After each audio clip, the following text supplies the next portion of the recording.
வணக்கம் நண்பர்களே, நான் தளவாய் மாடசாமி ஃப்ரம் தென்காசி. நான் ஒன்று சொல்லட்டுமா? நேரு முதல் நேற்று வரை என்ற ஒரு புத்தகத்தில் ஒரு 3 அல்லது 4 அதிகாரங்கள் நான் படித்திருக்கிறேன். பா. ராகவன் என்ற IAS ஆபீசர் அவர் எழுதிய புத்தகம் தான் அது. வங்காள மாநிலத்தில் ஐநா சபையில் இந்தியாவிற்காக நல்ல பணியாற்றியவர். மத்திய அரசாங்கத்திலும் பணியாற்றியிருக்கிறார். அவர் IAS ஆபீசர்கள் எவ்வாறு செயல்படுகிறார்கள், இன்றைய நிலையில் அவர்களுடைய நிலை என்னவாக இருக்கிறது? பல நேரங்களில் IAS ஆபீசர்கள் தங்களுடைய சொந்த மாநிலத்திலேயே பணியாற்ற விரும்புகிறார்கள். மொழிக்கு சாதகமாகவோ அல்லது தங்கள் இனத்தை சார்ந்தவர்களுக்கு சாதகமாகவோ தான் செயல்பட முயல்கிறார்கள். அவர்களுடைய பார்வை சற்று அகலமானதாக இல்லை என்ற கோணத்தில் தான் அவர் பதிவு செய்கிறார். ஆனால் அவர் வங்காளத்தில் பணியாற்றிய காலகட்டத்தில் சொல்கிறார், வங்காள மக்கள் பழகுவதற்கு மிகவும் இனிமையானவர்கள் என்று சொல்கிறார். ஆனால் ஒரு குறிப்பிட்ட கட்டத்தில் அவர்களை அடக்குமுறைகள் கொண்டு எந்த விதத்திலும் மாற்றிவிட முடியாது. அவர் அங்கே பணியாற்றி கொண்டிருக்கின்ற பொழுது ஒரு தொழிலாளர் போராட்டம் வருகிறது. அந்த போராட்டத்தை நிறுத்துவதற்கு சங்கத்தின் தலைவர்களோடு அவர்களை 1 வருட காலமாக சந்தித்து அந்த போராட்டத்தினுடைய விளைவு என்னவாக இருக்கும், அதனுடைய நன்மை தீமைகள் என்னவாக இருக்கும் என்பதெல்லாம் எடுத்து அன்பாக சொல்லி புரிய வைத்து பின்னர் அவர்களே இந்த போராட்டத்தை நிறுத்தியிருக்கிறார்கள். வங்காளத்தில் எந்த ஒரு விதத்தையும் சாதிப்பதற்கு சற்று காலமாகும். ஏனென்றால் அந்த மக்களுக்கு உடனடியாக இதை செய்துவிடு என்று கட்டளை எல்லாம் பிறப்பிக்க முடியாது. கொஞ்சம் தெளிவாக சொல்ல வேண்டும். அவர்கள் பொறுமையாக செய்வார்கள், ஆனால் நல்லபடியாக செய்து முடிப்பார்கள் என்று சொல்கிறார். சரி, வங்காளத்தில் முதலமைச்சர் PC ராய் என்று ஒருவர் பணியாற்றினார். ஒரு முறை அவர் ஒரு திட்டத்தினுடைய செயலாளராக இருக்கின்ற பொழுது PC ராய் அவரை அழைத்து இதை செய்துவிடு என்று சொல்கிறார். சொல்லிவிட்டு தலையை குனிந்து வேறொரு ஃபைல் பார்த்து கொண்டிருக்கிறார். முதலமைச்சர் சொல்லியதில் இவருக்கு உடன்பாடு இல்லை, ஆனால் அதை செய்வதற்கு மனமும் இல்லை. அவரிடம் தன் திட்டத்தை விளக்கிவிட வேண்டும் என அங்கேயே நின்று கொண்டே இருக்கிறார். முதலமைச்சர்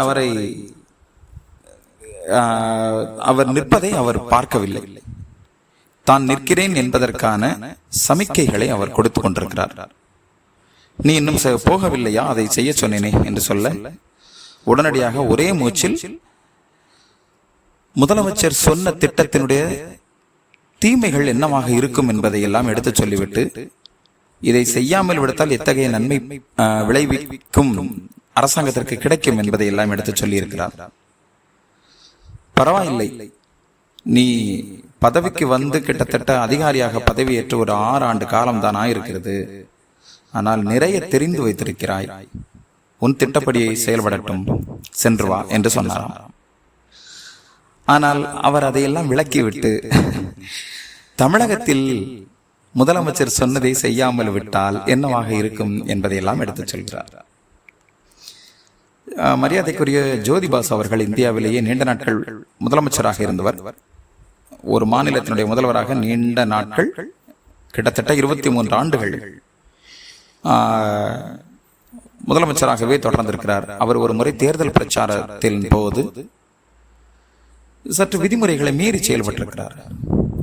இவர் கடிதம் அனுப்பியிருக்கிறார், நீங்கள் விதிமுறையை மீறி செயல்படுகிறீர்கள் என சொல்லி.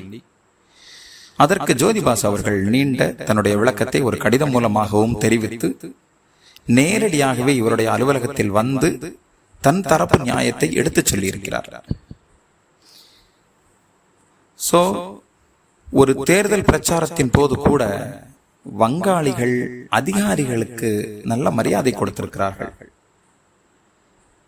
நல்ல அவர்களுடைய அதிகாரிகள் சொல்லக்கூடிய விதிமுறைகளுக்கு அவர்கள் ஒத்துழைக்கிறார்கள்.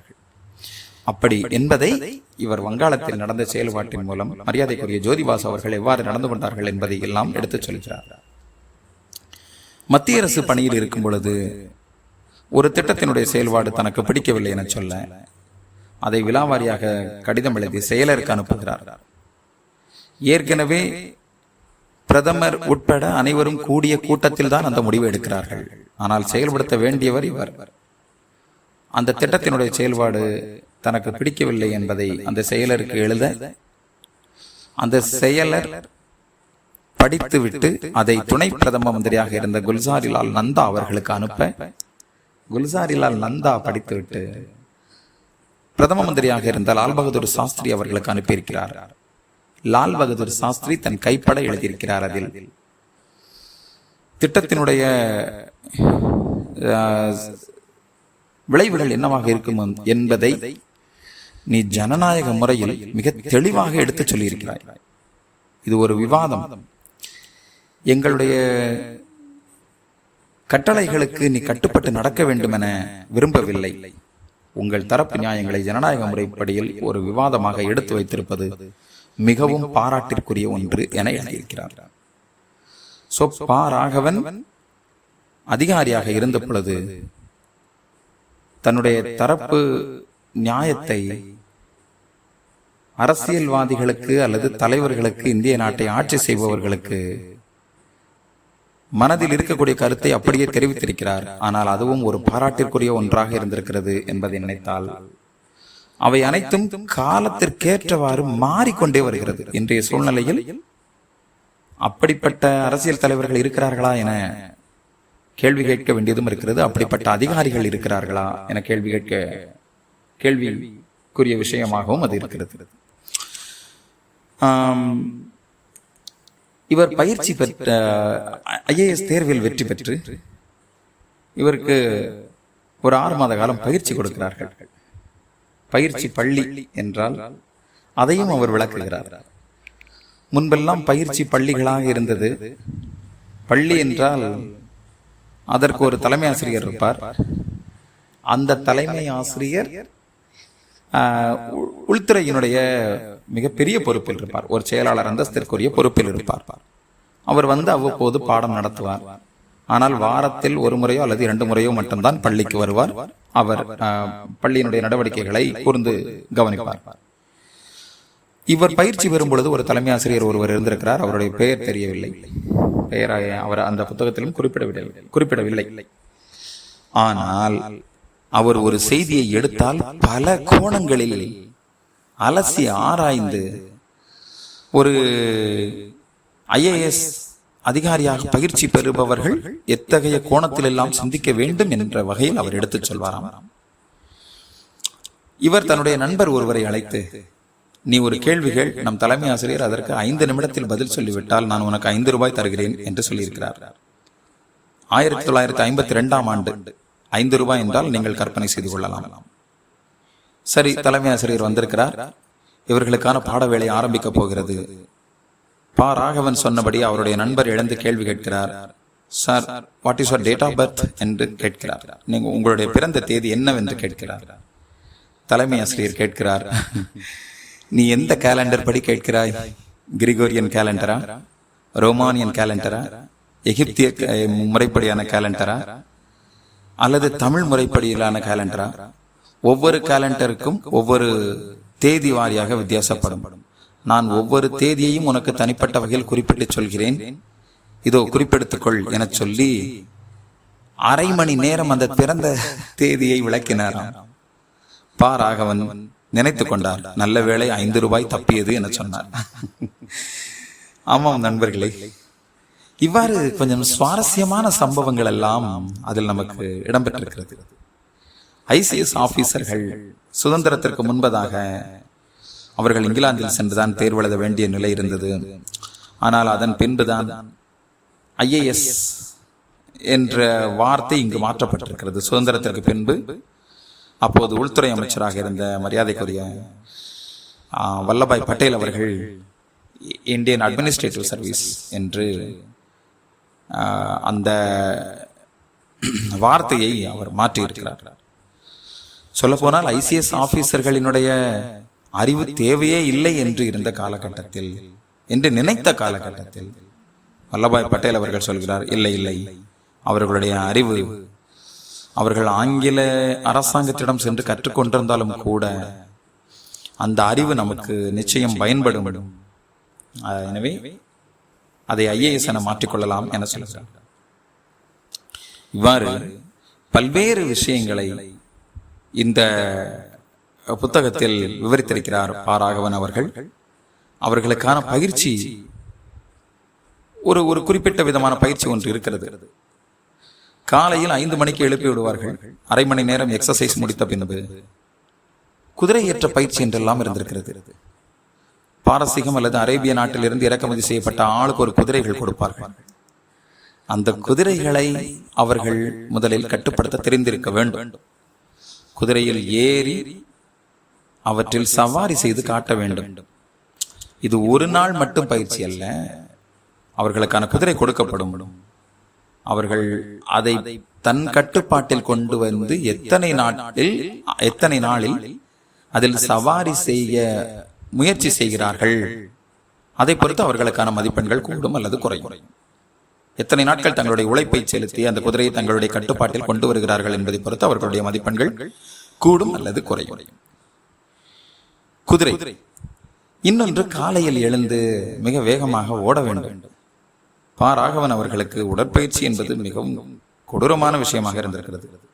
அதிலும் எங்கு மிசௌரி என்று கோடை வாழிடமாக இருக்கிறது அல்லவா, இமயமலையில், அங்கேதான் பயிற்சி பள்ளி.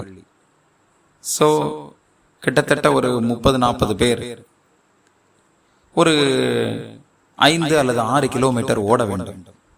இவர்கள் ஓடிக்கொண்டே இருப்பார்கள். திடீரென ஒரு பங்களாவில் கட்டப்பட்டிருக்கக்கூடிய கிட்டத்தட்ட உருவத்தில் மிகப்பெரிய 2 நாய்கள் அவிழ்த்து விடப்படும். ஏற்கனவே அது சுற்றி கொண்டே இருக்கும். நம்மை எப்போது அவிழ்த்து விடுவார்கள் என கருது. இப்போது ஒரு 50 அல்லது 60 பேர் ஓடிக்கொண்டிருக்கக்கூடிய வேளையில் அவிழ்த்து விட்டால் அவர்கள், அந்த நாய் 2 அவர்களை துரத்தும். உயிர் விளைத்து வந்தால் போதும் என நினைத்து ஓடுவார்கள். இதுவும் ஐஏஎஸ் ஆபீசர்களுக்கு ஒரு பயிற்சியாக இருந்திருக்கிறது. நான் குதிரை ஏற்ற பயிற்சியை சொன்னேன் அல்லவா, பல நேரங்களில் அவர் விளக்கி இருக்கக்கூடிய விதம் மிகவும் அற்புதமாக இருக்கிறது. குதிரையில் பயணம் செய்து கொண்டே இருக்க வேண்டும், சவாரி செய்ய வேண்டும். திடீரென ஒரு 4 அடி சுவரை தாண்ட வேண்டும், குதிரையோடு சேர்த்து தாண்ட வேண்டும். குதிரை இவரையும் சேர்த்து தூக்கி கொண்டு தாண்டினால் மிகவும் அற்புதம்.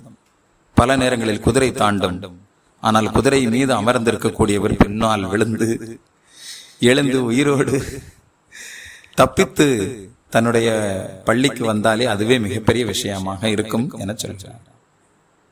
சோ அவருடைய ஐஏஎஸ் கால அனுபவங்கள் மற்றும் பயிற்சி மற்றும் தலைவர்கள் எவ்வாறு நடந்திருக்கிறார்கள், மக்கள் எவ்வாறு ஐஏஎஸ் ஆபீசர்களுக்கு அன்றைய நிலையில் மரியாதை கொடுத்திருக்கிறார்கள், இன்றைய நிலையில் ஐஏஎஸ் ஆபீசர்கள் எவ்வாறு இருக்கிறார்கள்.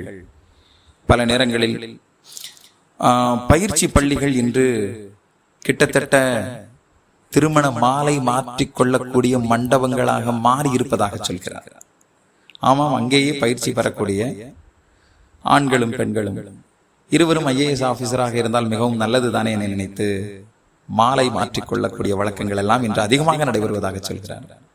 இது ஒரு 4 அல்லது 3 அல்லது 4 அதிகாரங்களுக்குள் இவர் விவரித்திருக்கக்கூடிய விதம். இதனுடைய தொடர்ச்சி அடுத்த நிகழ்வில் தருகிறேன். நன்றி.